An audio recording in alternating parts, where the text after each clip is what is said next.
What is up, guys? Welcome to Truth and Transparency. Thank you guys for all being here. Moderators, love you guys. Members, subscribers. Let's get this party started.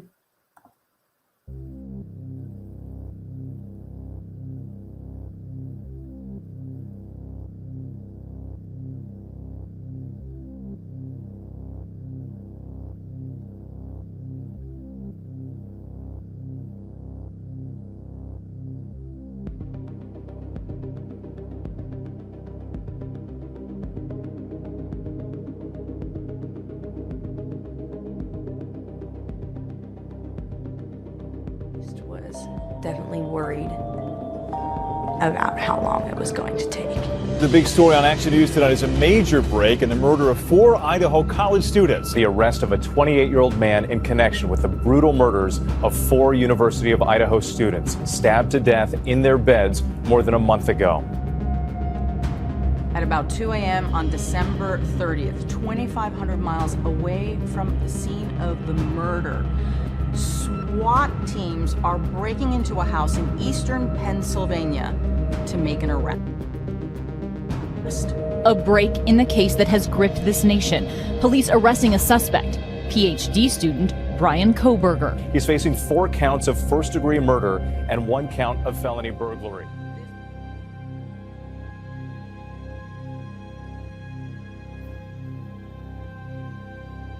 This was finally proof to the families that investigators had been working the entire time on this. This was a big step forward in hopefully the beginning of healing for a lot of people in this community, the university, the families, and bringing justice for those victims.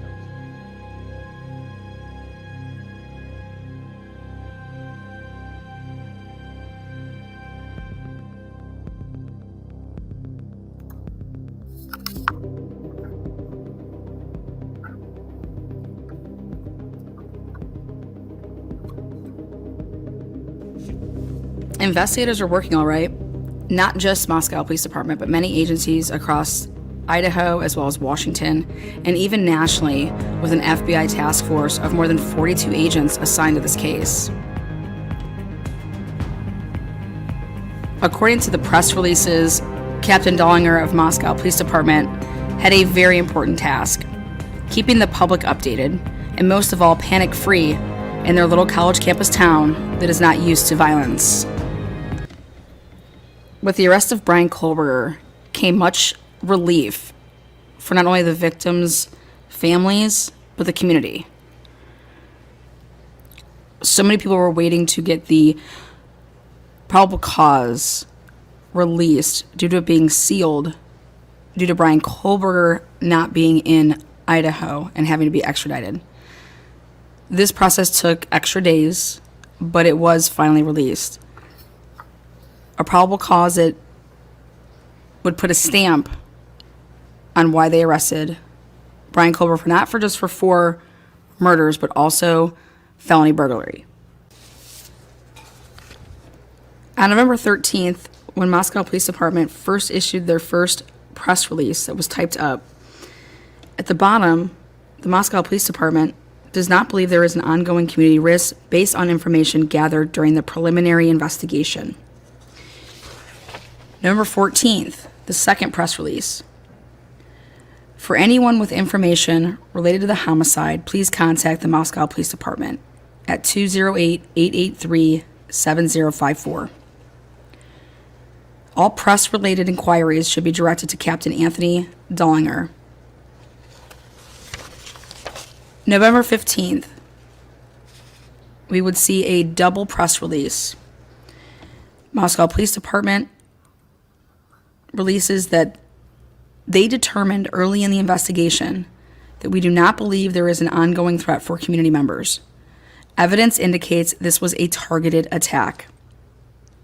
We are working closely with Idaho State Police investigators and with the Latah County Prosecutor's Office. We are utilizing many other resources within law enforcement community to bring about a fast resolution to this incident. As soon as we have more information that we are able to share with the community, state, and nation, we will. Moscow homicide updates again on November 15th, the second one.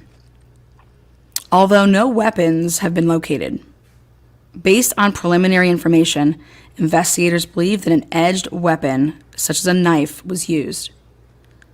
Also, based on information from the preliminary investigation, investigators believe this was an isolated, targeted attack, and there is no imminent threat to the community at large.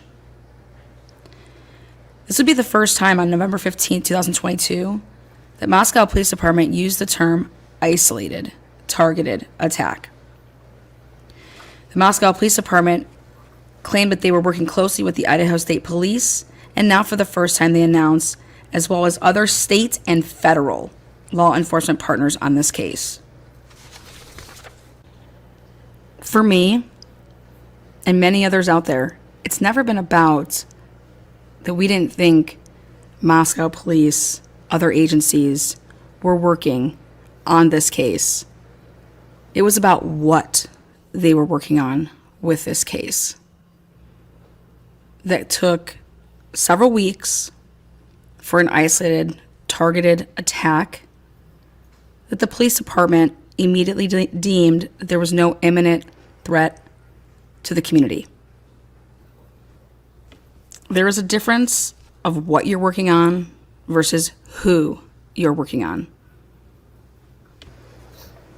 The Moscow Police Department initially said that when they were able to release information both to the community, to the state, and to the nation, that they would. And at those times that they were able to do that, that they would.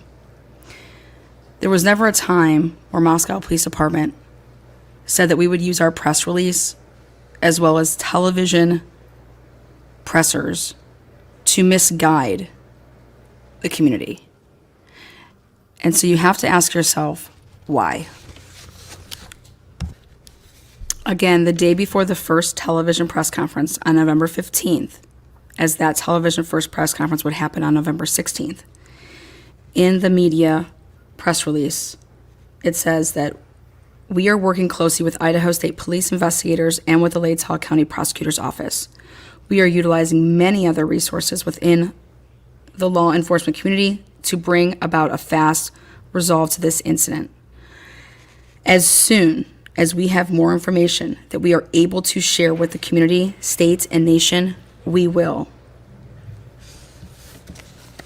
Well, what they shared with the community, with the state, and with the nation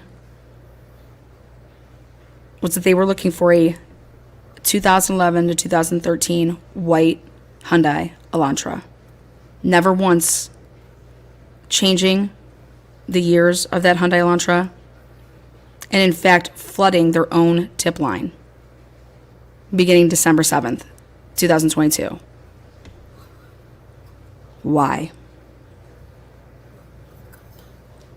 They had, on November 29th, 2022, Brian Kohlberger's white Hyundai Elantra 2015 being reported by WSU campus police, and that being passed along to none other than investigator Officer Payne. Well over a week before asking the public for help with a wrong dated vehicle. Why? I, like so many others, when I first read the probable cause for Brian Kohlberger's arrest, thought it was beefy, thought it had a lot. It was 18 pages. I actually read it for the first time on a live broadcast. It wouldn't be until that next day, literally the next day, when I came out and said, after reviewing this PCA in more depth, this is all circumstantial, to the point of questioning why we were misled as a community and as a nation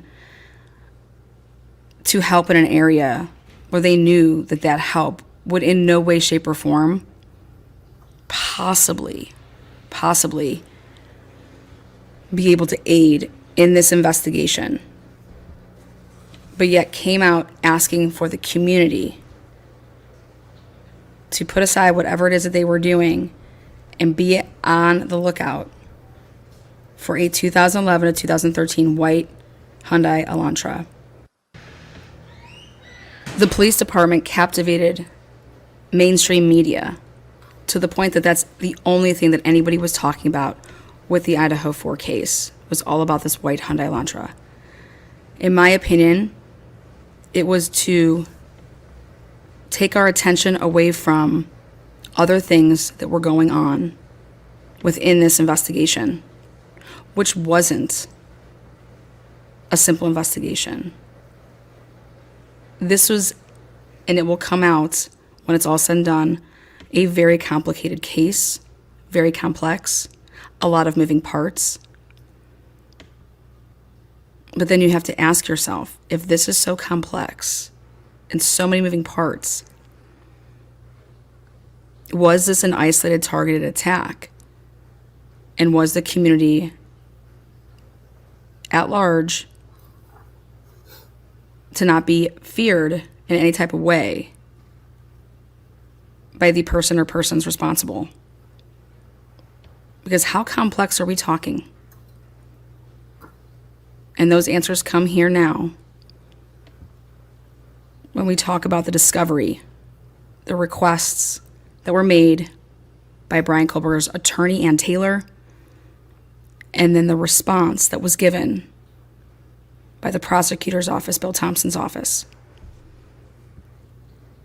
And if this doesn't put a stamp on all the red flags that myself and this channel has pointed out since day one, then I don't know what will. I think the first thing that I wanted to talk. Again, guys, welcome to the transparency. This is a video I did back months ago. Thought it was important to play it again, and going to show you the first couple moments of the hearing. It's just very, very important to hear what Bill Thompson actually said to the judge. And I think I will give a shout out here to True Crime Design. I will use the video that she just popped up and made. I want to say, I think it was yesterday.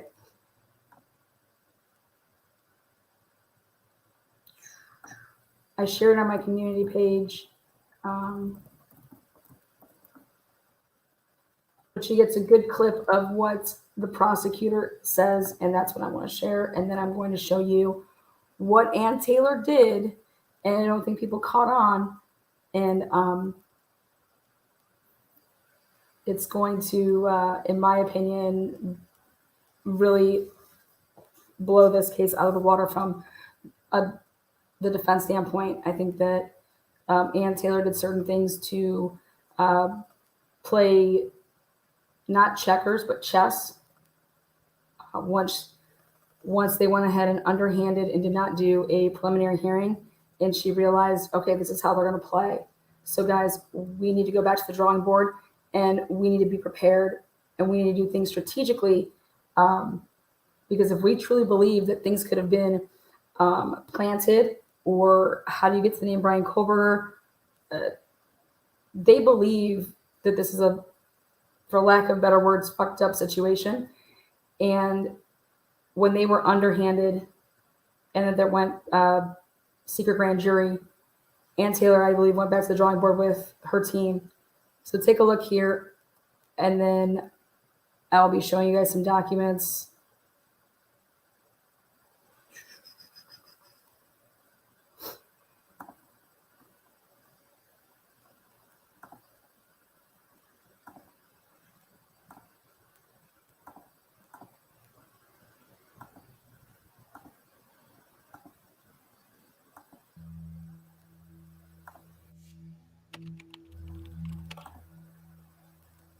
Your Honor, I made one point of clarification. It occurred to me while listening to the court talking about genetic genealogy and really that being a focus, There are a couple of other areas contained in the motion to compel that have to do with the other DNA that the state doesn't have complete discoveries to us that are included in that third motion to compel that are up for today.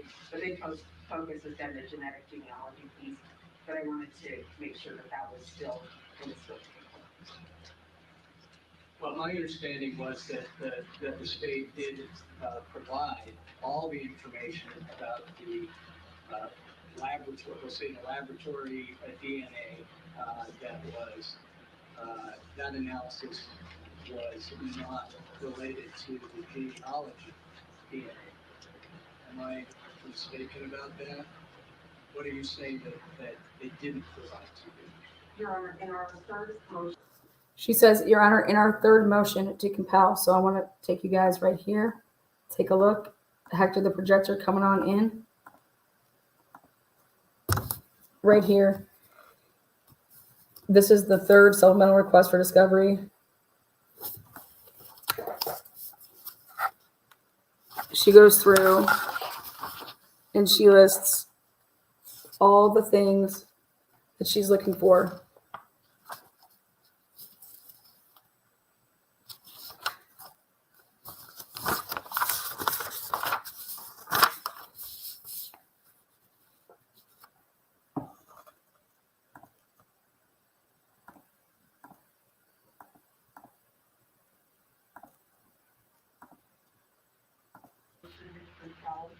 We had a section called standard lab discovery, and that has to do with other DNA profiles found at the scene. They have provided full discovery for the sheet, the DNA found on the knife sheet. Again, this would be about the scene. Okay. Please hear those words right there where she says the scene. Other DNA profiles found at the scene. Okay. And this could be found, she said, in our third motion. At the scene. They have provided full discovery for the sheet, the DNA found on the knife sheet, but not the other 3 unidentified male DNA samples, 2 from within the house, 1 from outside of the house. All right. So if I'm understanding your question there, or your assertion that we're talking about 3 potential analysis of DNA that was not provided to you, but that has no connection to Mr. Coker. Correct. Any response? Your Honor, we didn't realize this was going to be an issue today. We had given it. Now, backseat Bill here comes from the pew behind the actual table where Ingrid and another co-counsel member from Boise is sitting next to her. So backseat Bill comes from the first row to address this, to address discovery, what they're there to discuss. Everything that we received from the lab, it asks for DNA workups on other people. To the extent that they don't have them, they weren't done. We can't do something that doesn't exist. We provide everything. There's one outstanding lab report that relates to the forensic examination by the lab personnel of the crime scene itself. We received today. That's the only outstanding lab report. Everything else, along with all the notes. Any response? Your Honor, we didn't realize this was going to be an issue today. We had given everything that we received from the lab. It asks for DNA workups on other people. To the extent that they don't have them, they weren't done. We can't do something that doesn't exist. So I listened to that a couple different times, like over and over and over and over and over. I listened to what he's talking about. If he didn't know something was going to be an issue, he should have no idea what she's kind of talking about, in my opinion. Then workups of people that just like simply don't exist. There was multiple samples of people's DNA that was taken from the crime scene. That whole house was considered a crime scene, and they extended outward behind the house and in front of the house. And based on their work, the forensic work that was done, they were able to basically check off, okay, this. Oh wait, we can't find the DNA, a DNA match for that. We can't find a DNA match for this.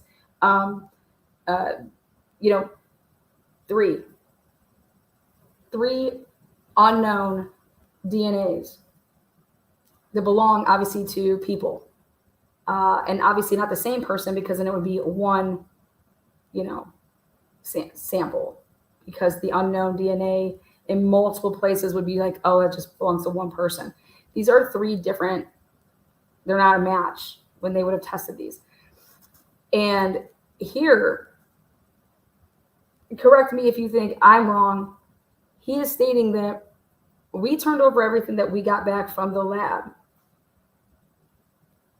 Ms. Taylor is wanting something that just simply does not exist. Simply just doesn't exist. So let me ask you this. What doesn't exist? The samples, like the 3 DNA samples, they just don't exist? Or what doesn't exist? What doesn't exist? Meaning, if you took samples from the crime scene, they should be in evidence, okay? Did you test those samples? What did you do with those 3 samples? Where are they? What do you mean they simply don't exist? This is where I say checkmate, motherfuckers.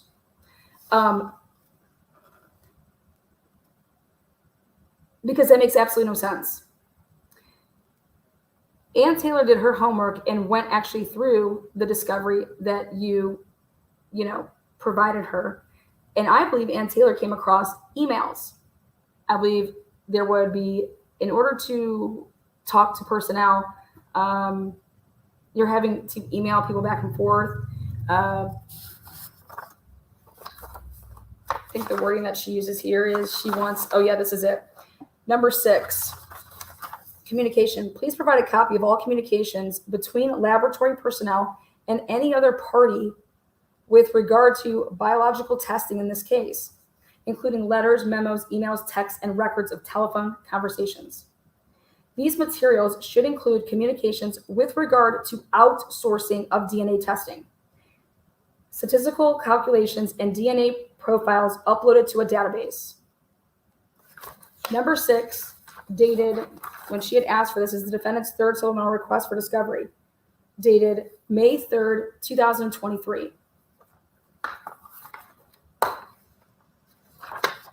Okay, that's what I put on right here.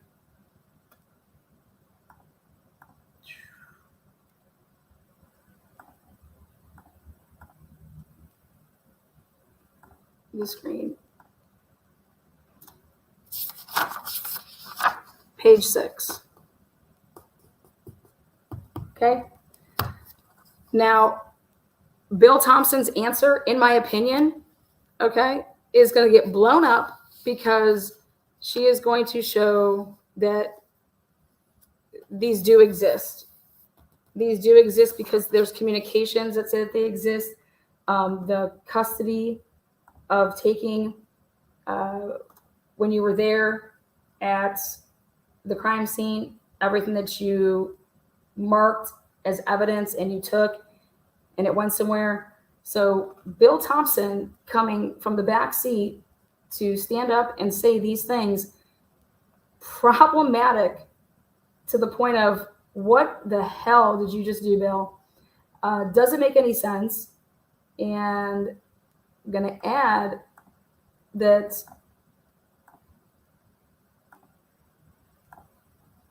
why is he super defensive? We provide everything. There's one outstanding lab report that relates to the forensic examination by the lab personnel of the crime scene itself. We received today. That's the only outstanding lab report. Everything else, along with all the notes, is what there is, and it's been provided to the defense. They're hoping that there's something else there. It's not there. Thank you. He says they're like hoping that there's they're hoping that there's something there, that it's just not there.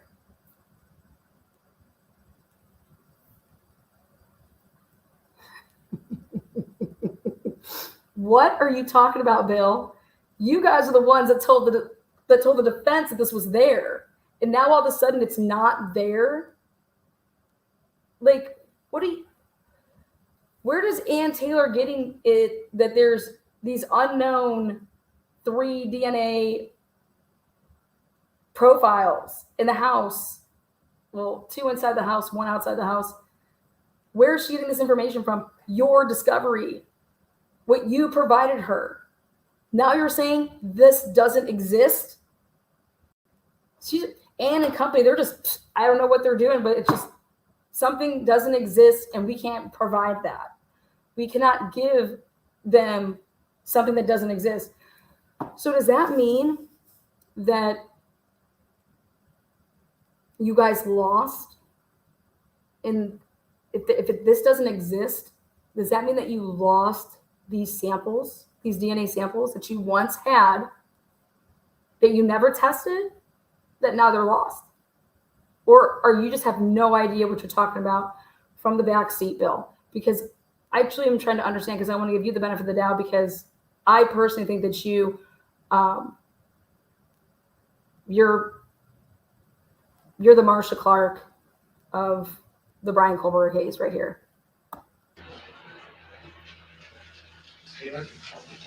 Well, as part of our third motion to compel, it's still something that we don't have. We also don't have the unexpected corrective actions, unexpected results from the Idaho State Police Forensics Lab for the 6 months before and the 6 months after November 13th. So the other thing that Ms. Taylor wanted is, I want to see how good your guys' lab is. Are you guys making mistakes often? So that'd be number 10. Okay, the unexpected results and corrective action. Okay, so basically, if there's ever a mistake, what do you guys do about it? Ready? Check it out.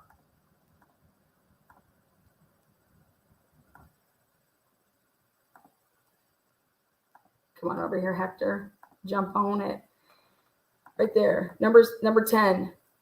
Okay, again, she's going back to her. Listen, this is all in my, third supplemental request for discovery.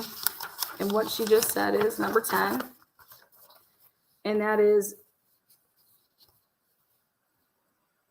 for each laboratory that performed DNA testing in this case, please provide copies of the lab's logs of unexpected results and corrective actions. The log should be provided for the time period beginning 6 months before the start of testing and 6 months after the completion of testing.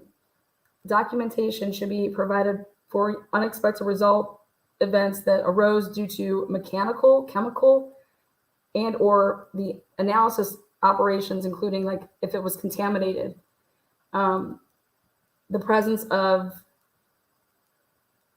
extra DNA, sample handling errors, or any other reason possible. The log should be provided for all laboratory personnel, not just the people who performed the testing in this case. Please note, this is a request for the logs themselves, not just for entries within the logs that pertain to this case.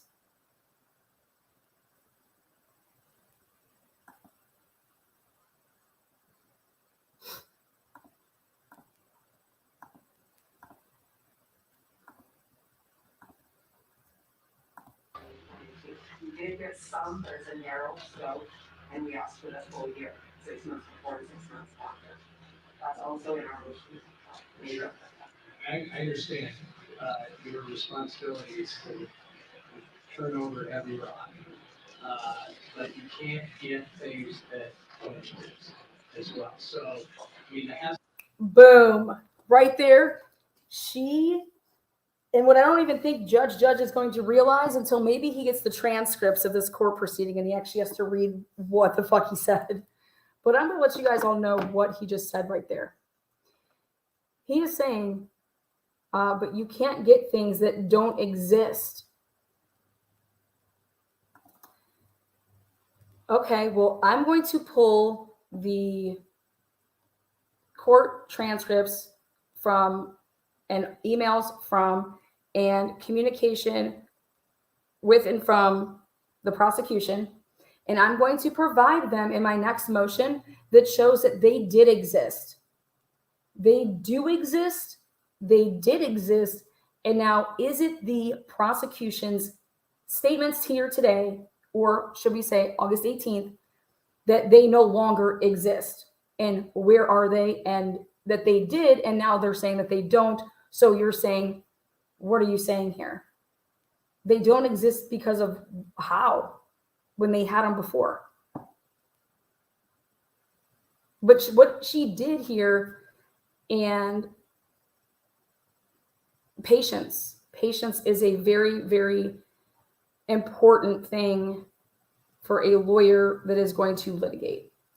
And Anne sat back with patience here because she wanted to probably say a million things after this, but she couldn't, because it's in the best interest of her case to do it a little differently, which is right here and right now, she checkmated the fuck out of the prosecution and the judge. Them's the facts. Things that as well. So, I mean, there has to be some level of trust in discovery. You're all sworn attorneys. So Mr. Thompson is saying that there's one more lab report that is coming your way today, I heard you say. Maybe not today. We are waiting to receive it so that we can process it for discovery. It's supposed to be in any time. Okay, I misunderstood that. So it's coming soon. It has to come soon because we're 6 weeks away from the trial. So we're going to be very rushed about a lot of things. And what Miss Taylor was thinking to herself in those seconds that Judge was speaking, in my opinion, is what in the actual fuck are you talking about? Because that lab result is not what I'm talking about. That lab result doesn't get me whatever it is that you're talking about here, saying that I'm going to get this report and it's coming to me today. And then backseat Bill says, no, I didn't say today. And then he's like, well, this is bound to happen. We have to have stuff over to you guys. We have a trial that starts in 6 weeks. And guess what, guys? The prosecution is not ready.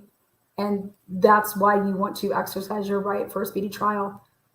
And Taylor will not be waiving this, nor will Brian Kohlberger be waiving it. They're going.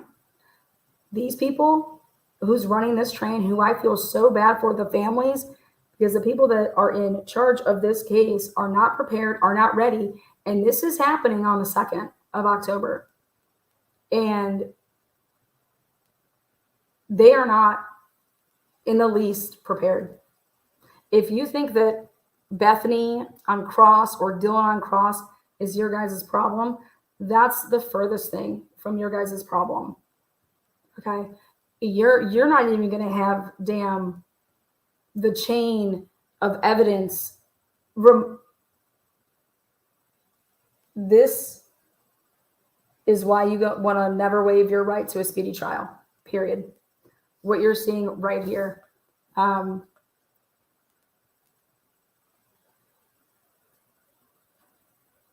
Anne's got them where, in my opinion, where she needs them, where she wants them. And this is crazy. It's scary. Sure, it's scary.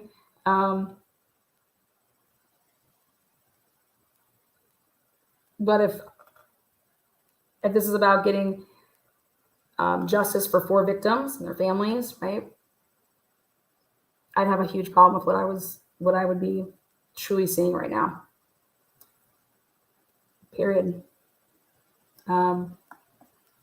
Period. It's very, very, very, very scary to say that there's something that just doesn't exist. And that's, I guess, what my question is what doesn't exist? Because it did exist, and now you're saying that it doesn't exist, or what doesn't exist? And then he's saying, so we're going to be very rushed about a lot of things.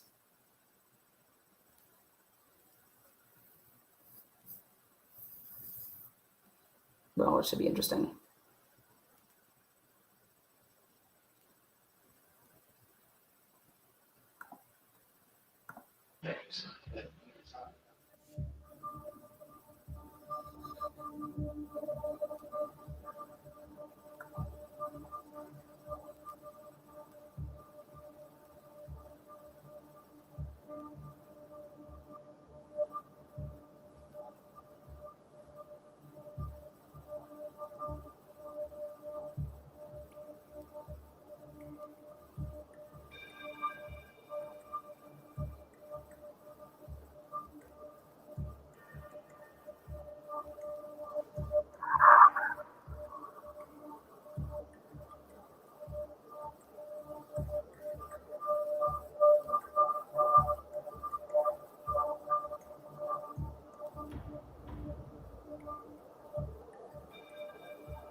This is the communication that Ann Taylor received in some capacity, meaning that when she was asking for all the communication between the lab number 6, she did a declaration, and in the declaration, she requested 3 profile, or she was stating that the 3 profiles uploaded to a DNA database. The state has provided information related to this request for the seized item, the knife sheath only. The defense has requested all DNA profiles, including 3 additional unidentified male DNA profiles developed during the course of law enforcement investigation. This information has not been supplied. And so you now have it on record that the prosecution is saying that this does not exist. We've given you everything. Okay, everything the lab has given us, we've given you. But then my question comes back to is, do you believe that Ann Taylor just made up these 3 unknown profiles? Or is there communication that she saw in discovery when she was going through the discovery and she saw, well, you know, for example, a handful of days later, when they were processing the scene for a second time, it went from having 103 samples of whatever tested at the Idaho State Lab. Then the day after Thanksgiving, it went from being 103 to being 113, which was 10 additional samples. So in the period of time that Ann Taylor, or that they were processing the scene, they had 103, then they went back out there and they got these 10 more, whatever it was that they wanted, that they sent to the lab. And that number jumped from 103, which was a day before Thanksgiving, to then right after Thanksgiving saying that it went to 113.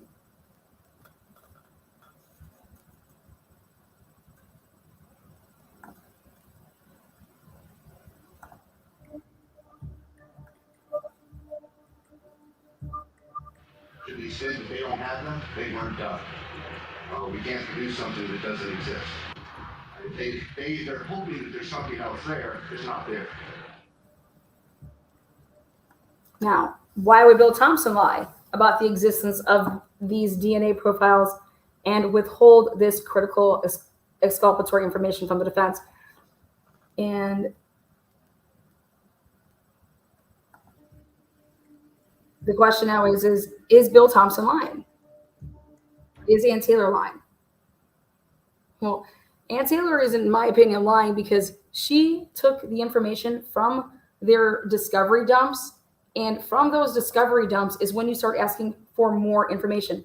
For example, if I see in the discovery that you emailed Bob Smith, and I'm looking all over for this Bob Smith email, and I can't find the Bob Smith email that you had, in my supplemental request, I say, number one, on such and such a date, you said that you received a Bob Smith email. That is not in the evidence, that is not in the discovery.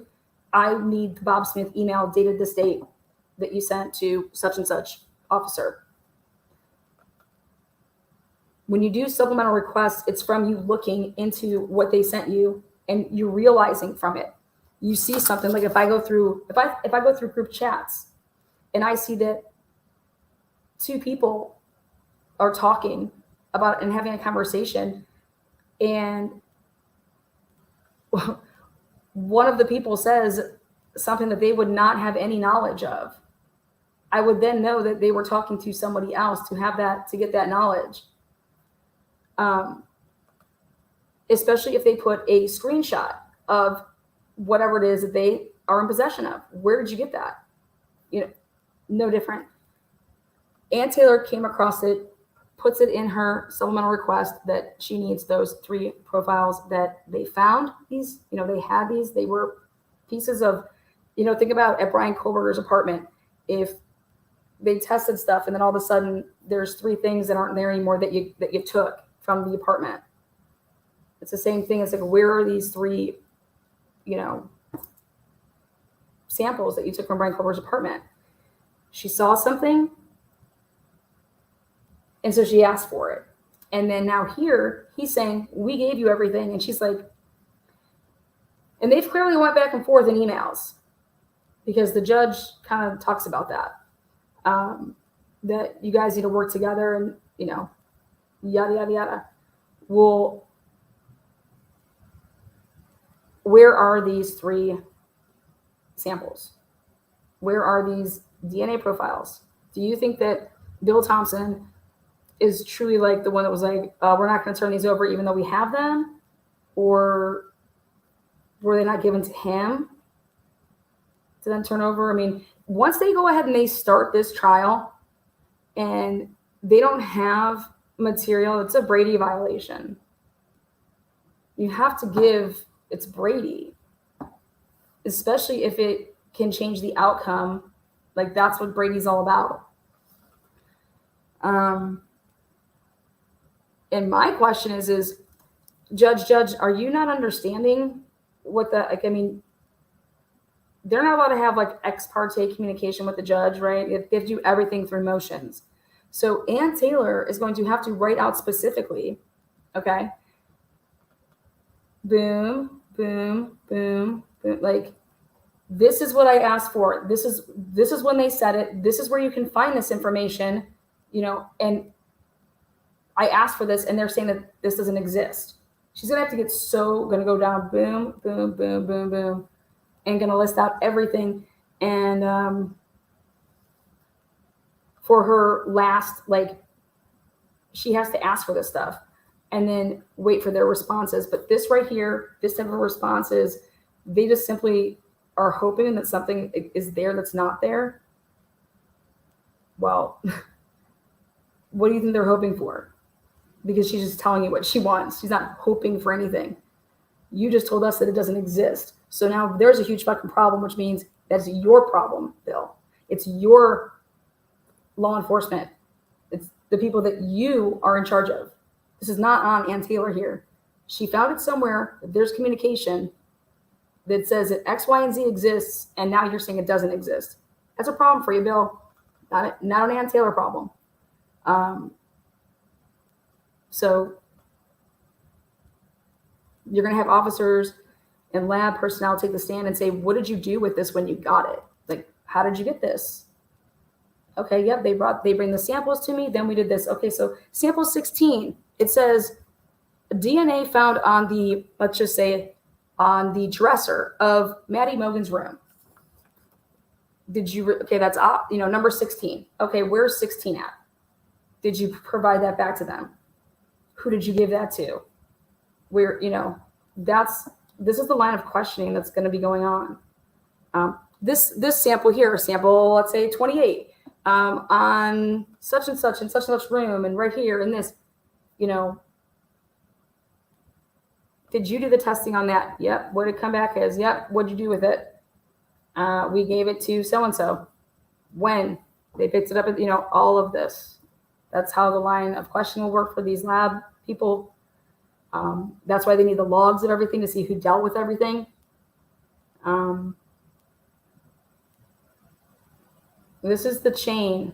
This is your custody. This is, you go and you guys did a crime scene at 1122 King.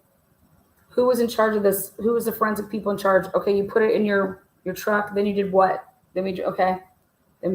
Then we go and we give it to this person. And then what happens? Okay, then when we get it back, then we put it in the evidence locker. I mean, this is what's gonna be talked about. And then when someone says, I never received the 16, the 28, or the 32. I didn't go and get that from anybody. Oh, it looks like it just sat around there and nobody came and picked it up.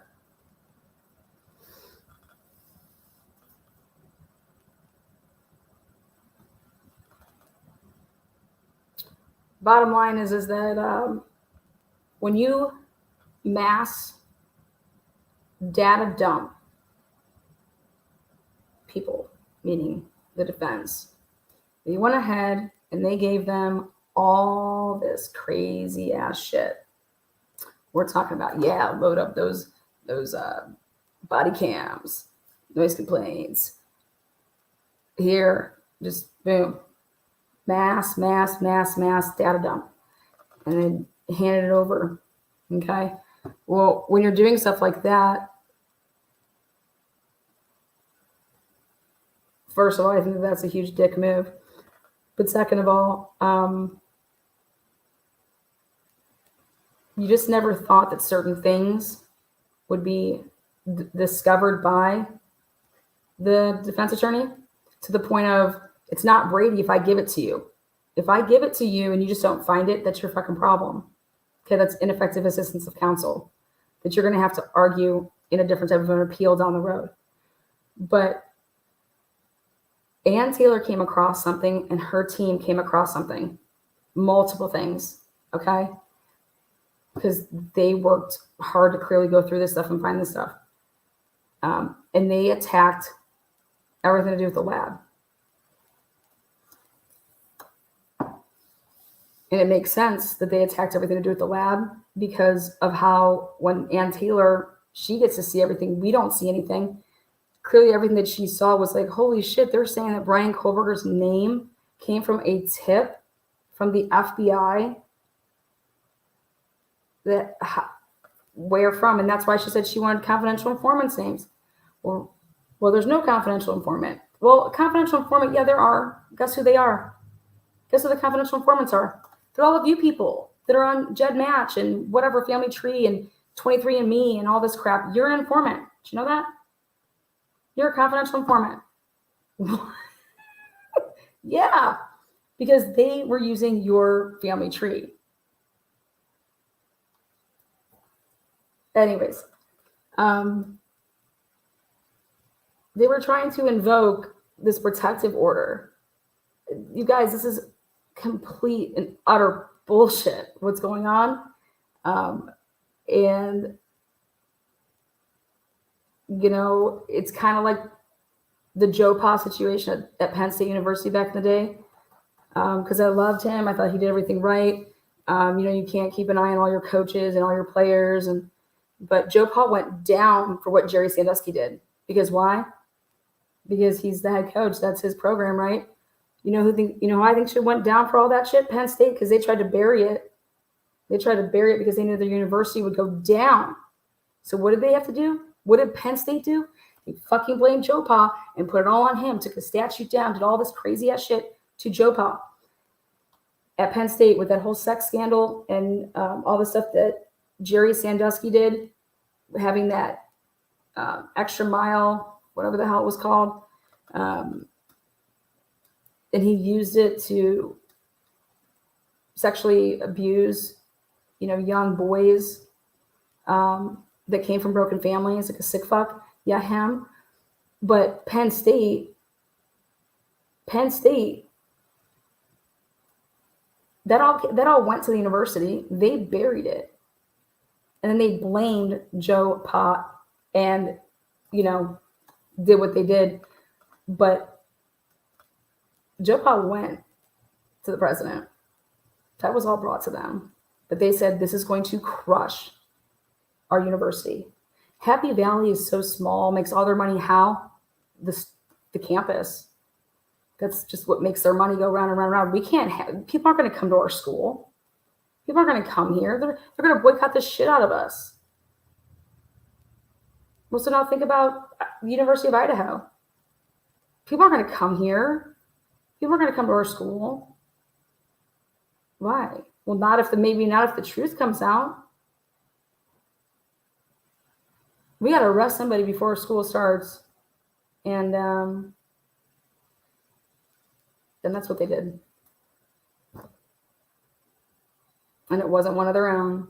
It was somebody who thought they had the balls to come from across the country to come to our little tight area to do something so sinister. Well, that's what y'all are being fed. And this trial needs to be broadcast live, just like all these other stupid trials that we watch, right? Of all these sick asses. This trial needs to be played live so that we can all see for ourselves what they're going to truly try to do in this courtroom. Because it's going to be sick. It's already sick. We, the people, have the power.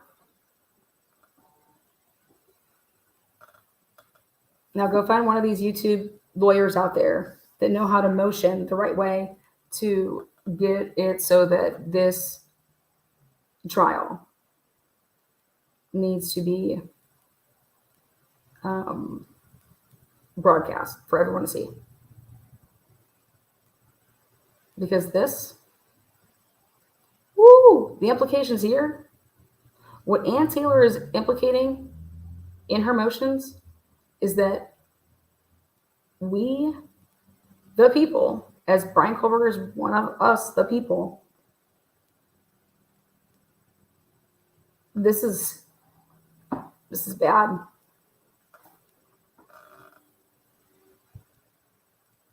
Ann Taylor brought in all these people to talk about our Fourth Amendment right.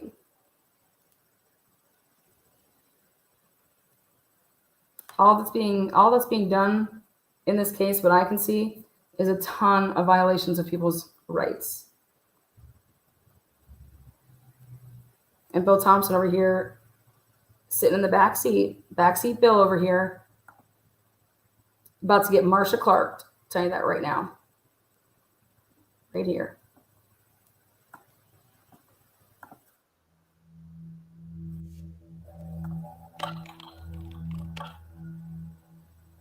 Your Honor, if I may, one point of clarification. It occurred to me while listening to the court talking about genetic genealogy and really that being a focus. There are a couple of other areas contained in the motion to compel that have to do with the other DNA that the state doesn't have complete discoveries to us that are included in that third motion to compel they're up for today. But they focus is then the genetic genealogy piece. But I wanted to make sure that was still in the scope. Well, my understanding was that the state did provide all the information about the. Bill Thompson thought that he was in the clear. He thought that, oh my God, all she's going to want to talk about is this IgG, this IgG, this IgG. Okay? So much so that she just going about it, going about the days. And then we get here to this day.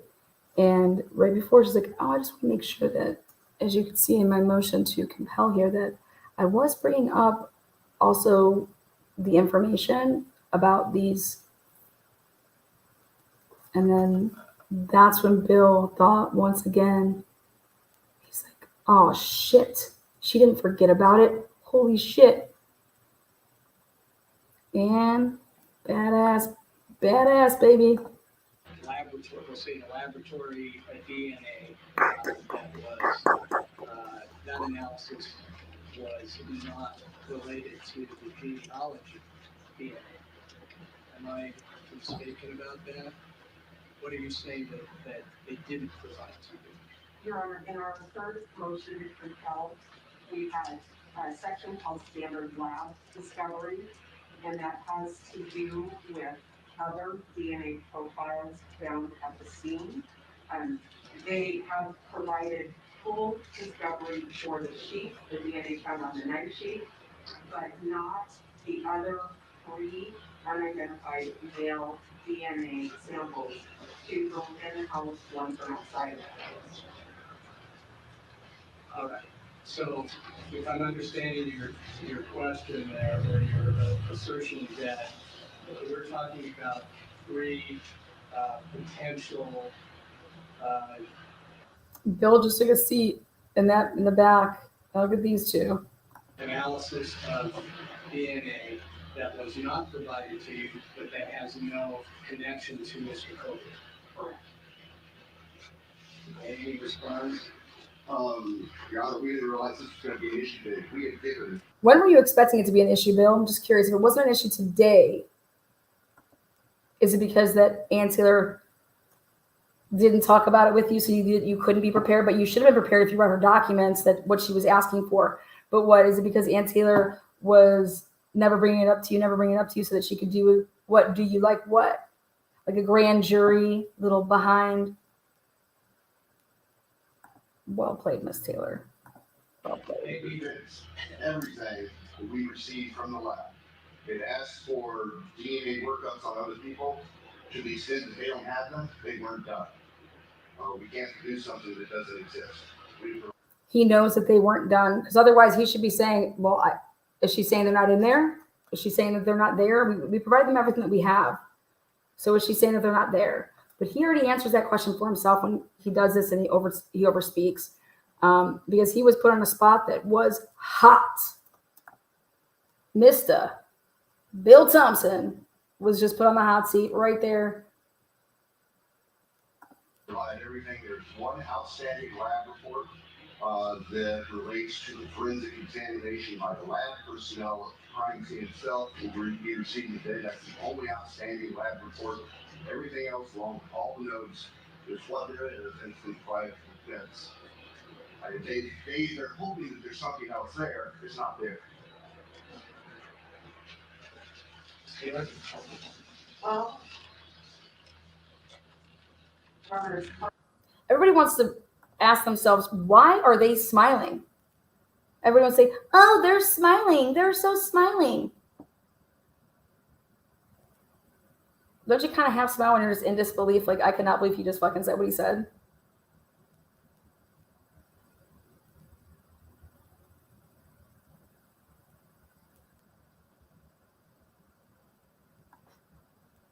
Nobody's smiling. Nobody thinks this is a joke. Our third motion to compel is still something that we don't have.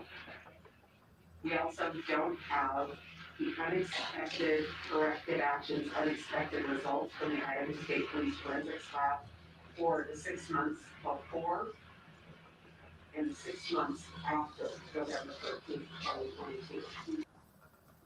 And that's going to be a wrap here. Truth and transparency. Thank you guys for being here. Do me a favor. Hit the thumbs up, hit the thumbs down, make yourself known.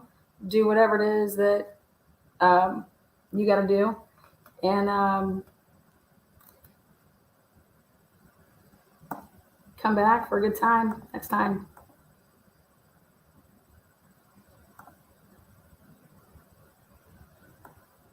What do you say? Hey. Again, thank you guys for all the new members.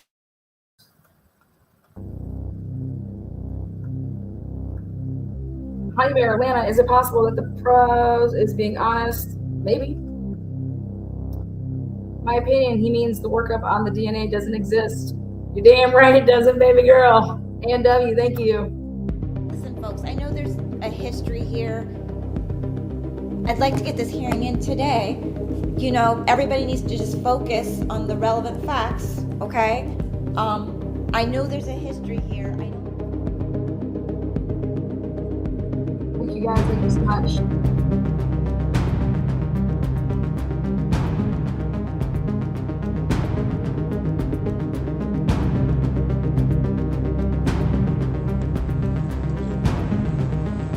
Are you talking up by Sunset Mart? Up the hill by the gas station? Yeah. Okay. Why did you? TNT not about at 1.8K high. I gotta go prep for some other things.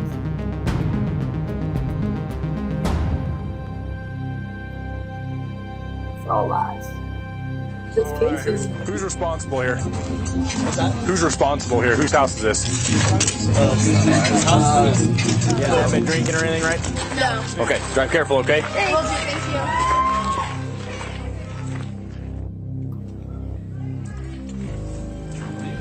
This is what the other group had that ran away. Oh, really? You just ditched it? Awesome. Yeah, those ones kept walking in the car. And the other one. It's truly for the win.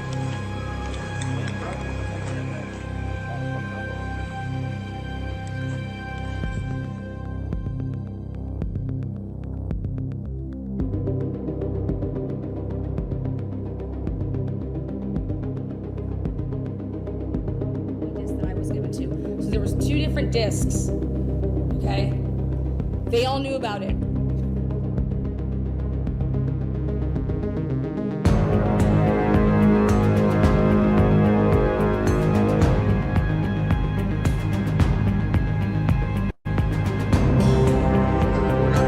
We're not here to talk about the alcohol stuff, okay? Okay, yeah. But this is the second noise complaint we've had here tonight within 2 hours. How are you? Good, how are you? Good. Is this your place? Yeah. Perfect. You know why we're here? And I see noise. Noise, yeah. Yeah. Big speaker right there. Yeah. Nothing against having a party. Once neighbors start calling in, then we have an issue.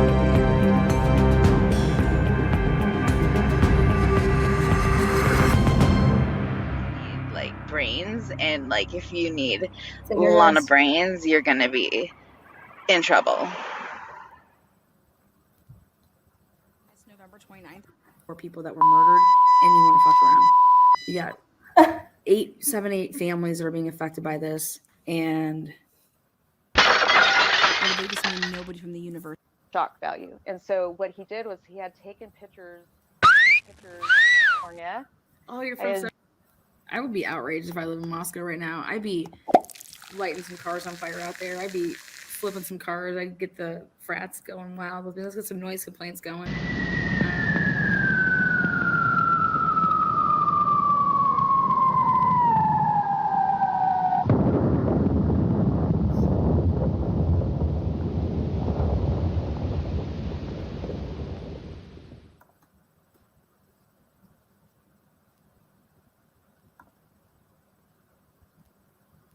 Good night, guys. Take care. Till next time. Mods, love you.